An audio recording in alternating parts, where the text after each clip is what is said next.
Escuchamos a continuación las palabras del señor presidente de la Nación. Buenas tardes. Perdón que tengo la garganta un poco tomada, pero el fin de semana pasaron cosas. Básicamente lo que voy a hacer hoy es mostrar a Argentina como un caso de negocio y por qué es una excelente oportunidad de invertir en Argentina. Entonces, cuando uno quiere hacer una evaluación, los Key Value Drivers es que haya un negocio que genere flujo de fondos, que no los maten a impuestos, básicamente que haya crecimiento y la tasa de interés. Básicamente esos son los Key Value Drivers que uno encuentra en cualquier evaluación convencional.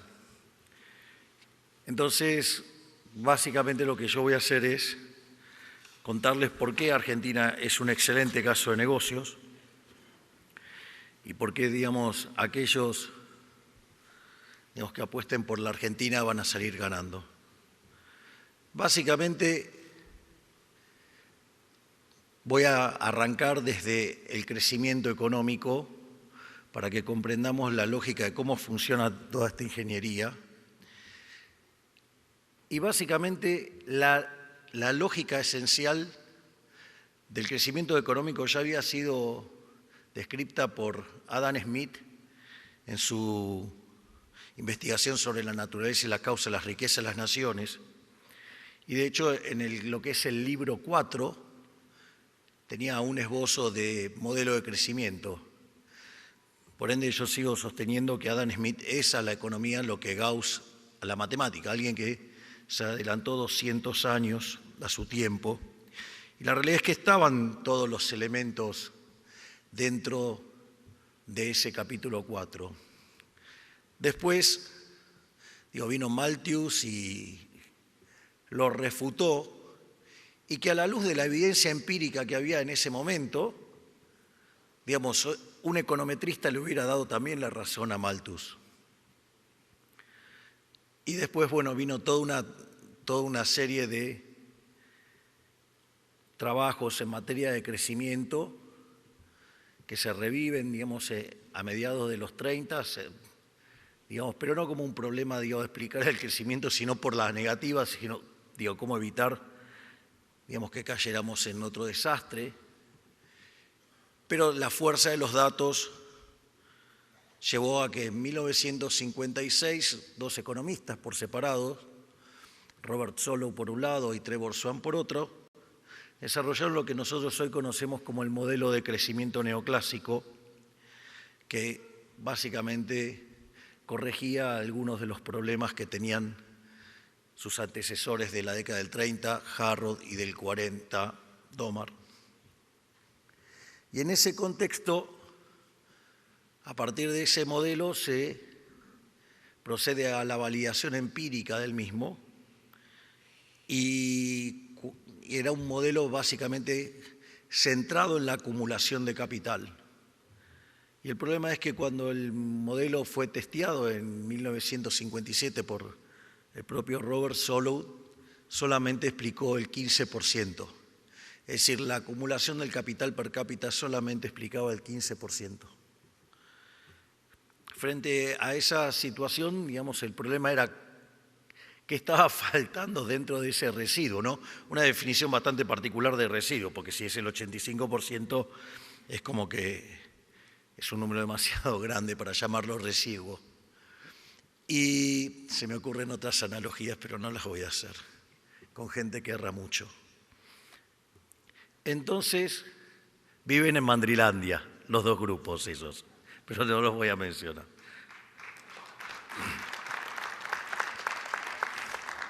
Pero, entonces, a partir de eso, desde la Universidad de Chicago, en el Departamento de Economía en esa época estaba dirigido por Joe Stigler, le sugiere a Solow que básicamente lo que había que hacer era incorporar el capital humano. en eso, en la misma Chicago, aparecen dos líneas de investigación, que es una probablemente la que todos más conocen, que es la línea de investigación micro, que es Gary Becker, digamos, con su teoría del capital humano, y otra menos conocida, que es la línea de Hirofumi Usawa, que se cubre el aspecto desde lo macroeconómico, que es muy interesante y muy valioso para explicar el crecimiento, pero además lo interesante, por ejemplo, es que Hirofumi Usawa fue quien tutorió la tesis doctoral de Miguel Sidrowski, que fue probablemente uno de los 5 mejores economistas de la historia argentina. Y básicamente cuando la contraalternativa que se hace desde MIT era el progreso tecnológico y el cual venía exógeno, entonces se podía arreglar el modelo, pero digamos, la verdad es que teníamos mucho, digamos, era muy pobre para explicarlo, porque digamos, todo venía exógeno. Por esas cosas de la academia, digamos, esa fue la línea que dominó, y allá por los 70 la literatura del crecimiento estaba desapareciendo.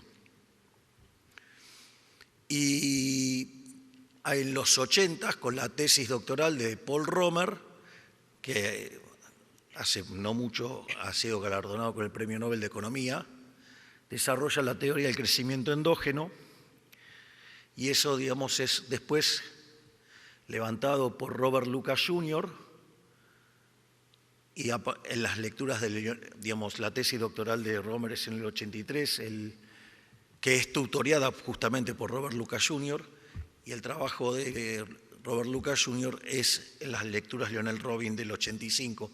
A partir de ahí empieza toda la literatura del crecimiento económico. En el año 89, Gregory Mankiw, David Weil y David Romer lo que hacen es testear este modelo, y en ese modelo encuentran que al incorporar el capital humano se pasa a explicar el 85%, es decir, 70 puntos porcentuales lo explica el capital humano. Y esto quiere decir que nosotros no vinimos a improvisar acá, que nosotros siempre estuvimos presente en nuestra cabeza el crecimiento, porque una de las grandes novedades que nosotros le mostramos al mundo es básicamente nuestro Ministerio de Capital Humano. Y el Ministerio de Capital Humano no apareció en marzo a abril de este año. Existía antes de que llegáramos al gobierno. Y uno de los ministerios más importantes que tenemos es el Ministerio de Capital Humano. Básicamente, el capital humano es muy importante para el crecimiento y tiene dos tipos de capital humano. Tiene lo que se llama el capital humano de primera generación, que es básicamente que la gente se alimente y tenga buena salud, y lo que es el capital humano de segunda generación, que tiene que ver con la educación. Esto es muy importante tenerlo en cuenta, porque cuando uno mira la historia de la humanidad, que este también es otro elemento muy importante, básicamente el PBI per cápita hasta el año 1800 estuvo prácticamente constante. De hecho, si tomamos desde el inicio de la era cristiana hasta el 1800, la tasa de crecimiento del PBI per cápita era 0,02%. Es decir, se necesitaban 3.500 años para poder duplicar el PBI per cápita. Ahora, en el siglo XIX aparece una fuerte aceleración de la tasa de crecimiento per cápita y salta a 0,66, donde más de 2/3 de eso está explicado porque la gente empezó a alimentarse y por lo que tiene que ver todo con el agua y las obras de saneamiento. Pero eso no quedó ahí, digamos, en la primera parte del siglo XX la economía creció en términos per cápita 1,1%, es decir, volvió a acelerarse. Y lo que es en la segunda parte del siglo XX creció al 2,1%. Y quiere decir que pasamos a 35 años para duplicar el PBI per cápita. Pero no solo eso, sino que además si ustedes contemplan que las cuentas nacionales suelen subestimar los efectos del progreso tecnológico y que puede ser 1,5 puntos, o sea, podríamos estar viajando a tasas del 3,5 per cápita, es decir, cada 20 años poder duplicar el PBI per cápita. Y eso nos pone frente a una situación no solo de bienestar y de riqueza como nunca se vio en la historia de la humanidad, sino que detrás de esto hay otra idea también extremadamente importante,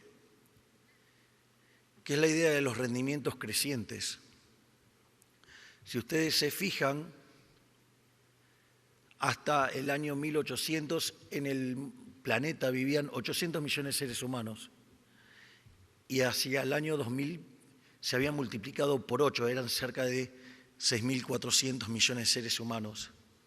De hecho, hoy pasamos ya los 8.000 millones de seres humanos, que además es un elemento extremadamente importante y positivo para el crecimiento económico, porque cuando la población se expande, eso facilita la división del trabajo. Es decir, una de las cosas maravillosas de Adam Smith, cuando habla de la fábrica de alfileres, que es la representación de los rendimientos crecientes, es que esa ganancia de productividad que se puede generar tiene un límite. Es decir, una persona sola producía 20 alfileres, pero si partían la actividad en 18, digamos, la producción per cápita saltaba a 5.000 alfileres. Claro, ahora el límite ¿dónde va a estar? En si ustedes pueden vender todas esas, digamos, alfileres, digo, porque van a tener que vender 90.000 alfileres. Entonces, como que, digo, el límite ¿dónde está? Está en el tamaño del mercado. Eso es lo que decía Adam Smith. La división del trabajo está limitada por el tamaño del mercado.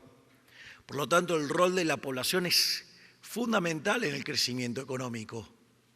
Digo eso por todo lo que fue, digamos, la Agenda 2030 y todo lo que, digamos, es la Agenda del Progreso, digamos, o sea, pero bueno, ahora se están dando cuenta que se les pasó la mano en atacar a la familia, a atacar, digamos,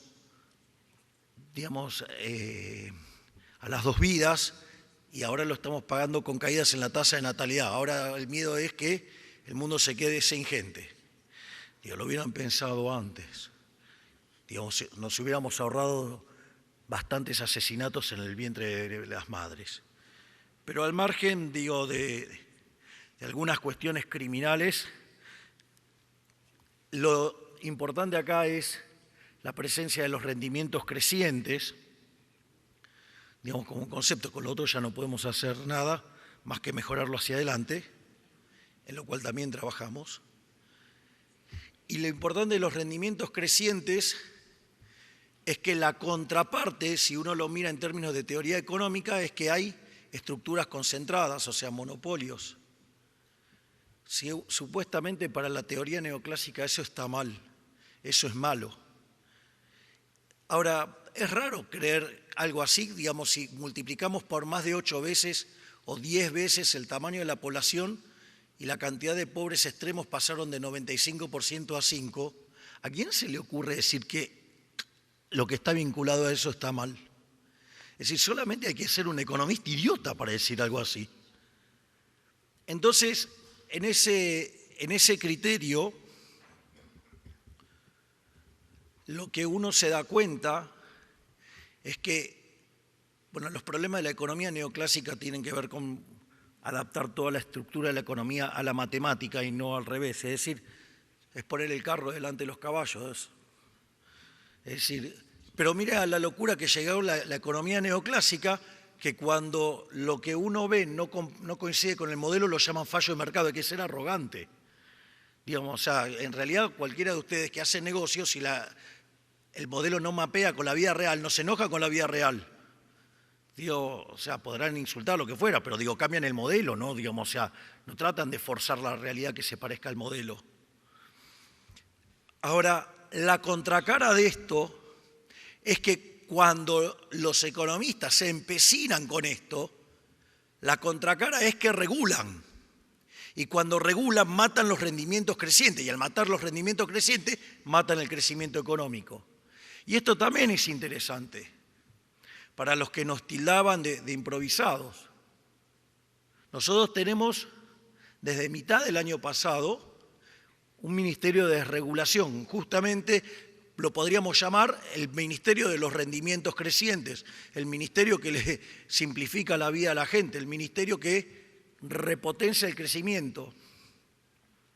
Y lo más interesante es que Federico no fue ministro antes porque estaba dando clases en Harvard y prefirió estar más outsider, pero si ustedes se fijan cuando fue el lanzamiento, no sé si fue del DNU o creo que fue del DNU, está Federico atrás.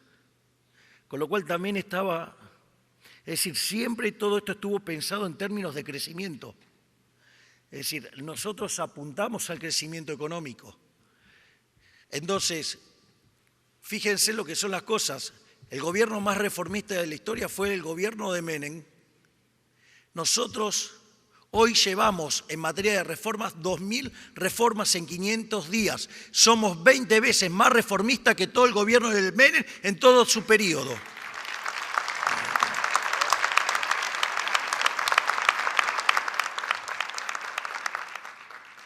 Y es así que, así como Federico quita regulaciones todo el día, también tenemos una impresionante tarea en capital humano.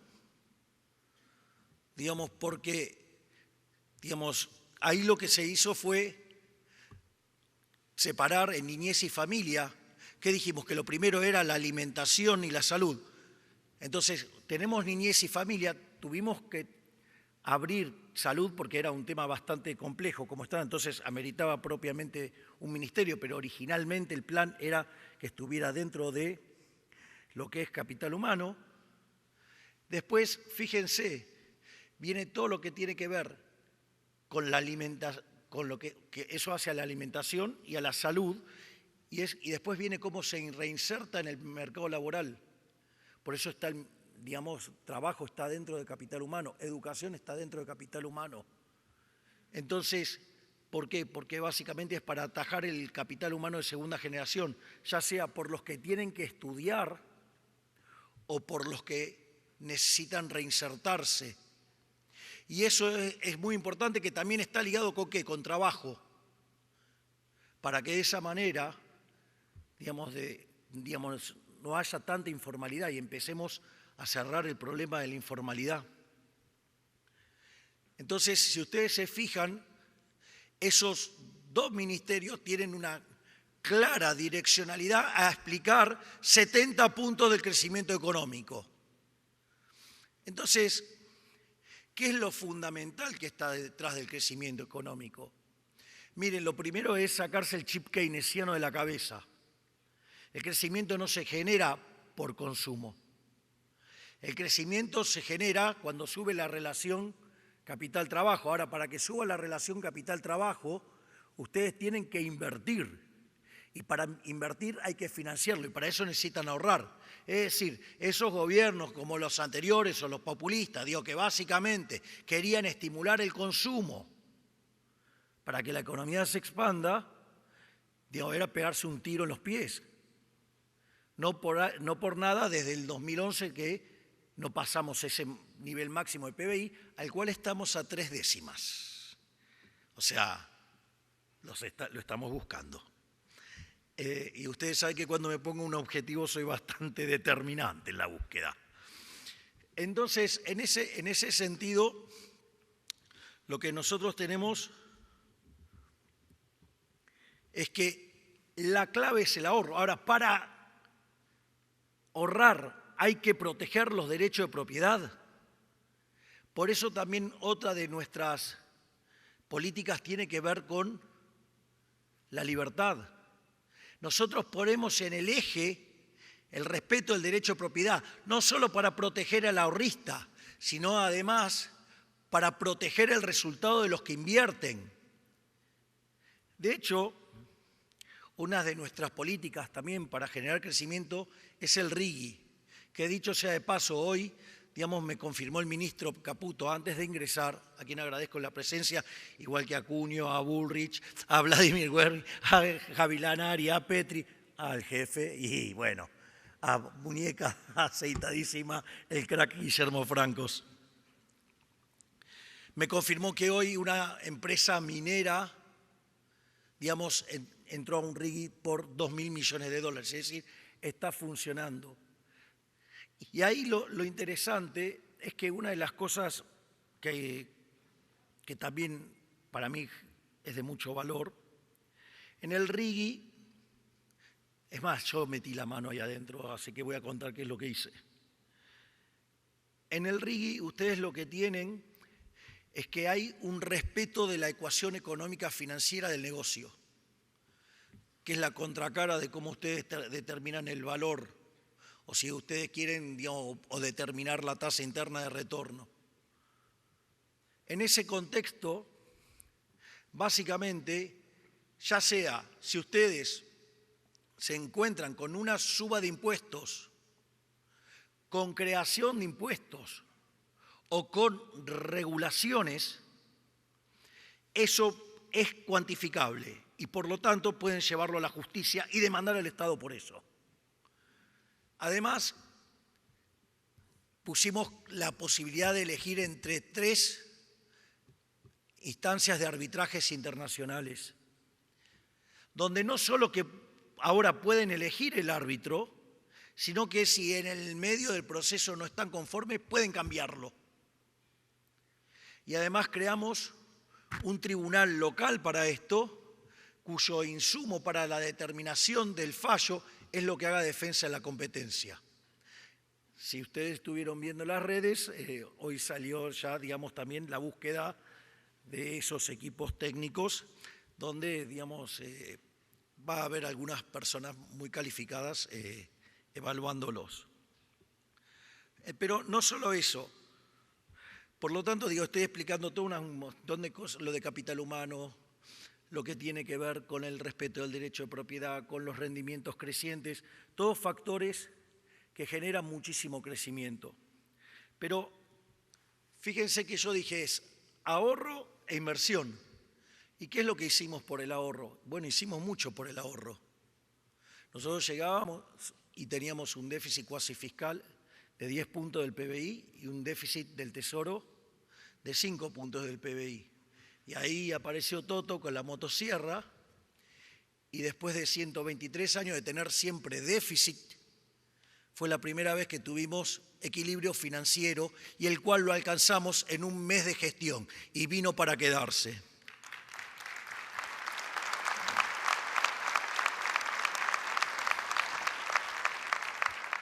Pero no solo eso, digo, nadie hablaba de lo que pasaba dentro del balance del Banco Central.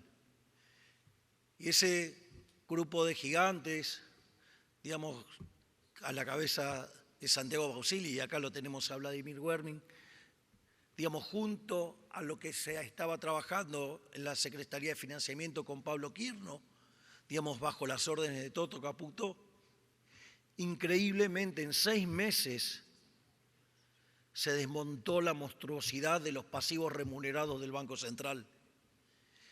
Y eso además se hizo sin violentar los derechos de propiedad. Es más, en ese contexto donde nosotros alcanzamos el equilibrio fiscal, esta idea del déficit cero tiene una consecuencia muy importante y es el hecho de que entonces la relación deuda-producto es no creciente. Y consecuentemente eso implica que Argentina es solvente intertemporalmente. Consecuentemente, eso implica que inexorablemente el riesgo país se va a desplomar. Argentina es uno de los 5 países en el mundo que tienen superávit en la línea financiera. Por ende, más tarde o más temprano, la tasa de interés va a colapsar porque el riesgo país se va a desplomar.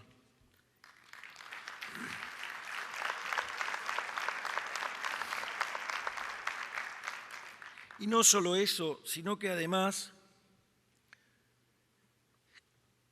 si ustedes le estaban sacando 15 puntos del PBI a la gente y se los devuelven, obviamente, digo, parte lo va a consumir, parte lo va a ahorrar. De estar discutiendo la hiperinflación en diciembre del 2023, hoy básicamente estamos discutiendo créditos a 30 años. Es decir, el cambio de paradigma es enorme.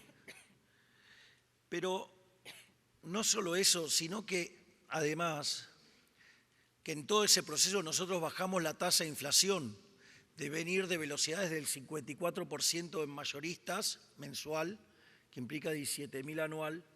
O sea, el año pasado terminamos en menos de un 1%, y que si ustedes le restaban el crawling peg en dólares será deflación. Seguramente alguien me podría decir el último dato dio 2,8, sí, pero también dio 2,7 consumidor y 0,5 la construcción. Ahí tienen claro todo el lío que generó la política durante marzo y abril haciendo caer la demanda de dinero, porque miren de qué manera simétrica subieron el IPC y el IPM. ¿Y eso por qué? Porque salieron de los no transables, cayó la demanda de dinero y se fueron a un transable. ¿Qué tenía que pasar con un no transable? Rezagarse. ¿Qué pasó? La construcción está abajo. Ahí, miren cómo se notó enseguida el efecto el impacto en la demanda de dinero sobre lo que fue la tasa de inflación. Igual, de vuelta, no nos preocupa, porque la inflación es siempre y en todo lugar un fenómeno monetario, y nosotros hemos fijado la cantidad de dinero desde mediados del año pasado, y como el rezago de política monetaria puede ser de 18 a 24 meses, lo que también les voy a asegurar, que como no vamos a emitir, ¿cuál es la consecuencia de esto? Para mitad del año que viene no existe más la inflación.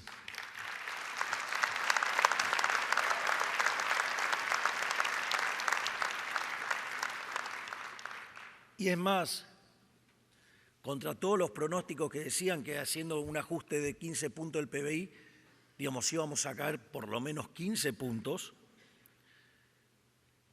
porque decían, sí, logran bajar la inflación, pero van a hundir a la economía en la Gran Depresión. Entonces empezaron con la Gran Depresión, después con la L, después con la pipita de Nike, leve, la pipita de Nike. Bueno, después se dio en B, como decíamos nosotros, y al final terminó siendo un tilde, porque a pesar de haber hecho el ajuste más grande de la historia de la humanidad, la economía creció 6%, porque si ustedes lo toman diciembre contra diciembre en el EMAE desestacionalizado, el PBI quedó 6 puntos arriba. Es decir, no solo que hicimos un ajuste enorme, bajamos la inflación, además logramos que la economía crezca. Y además de todo esto, los crueles, malvados, tiranos y horribles liberales sacaron más de 10 millones de personas de la pobreza.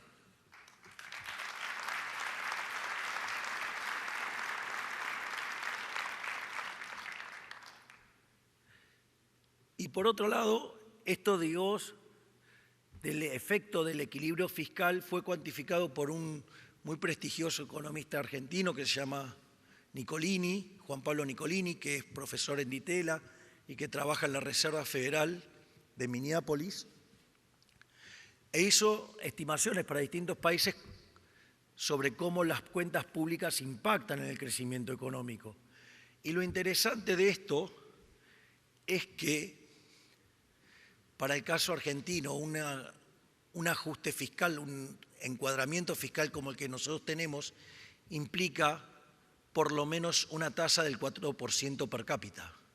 Es un número enorme, enorme, porque piensen que en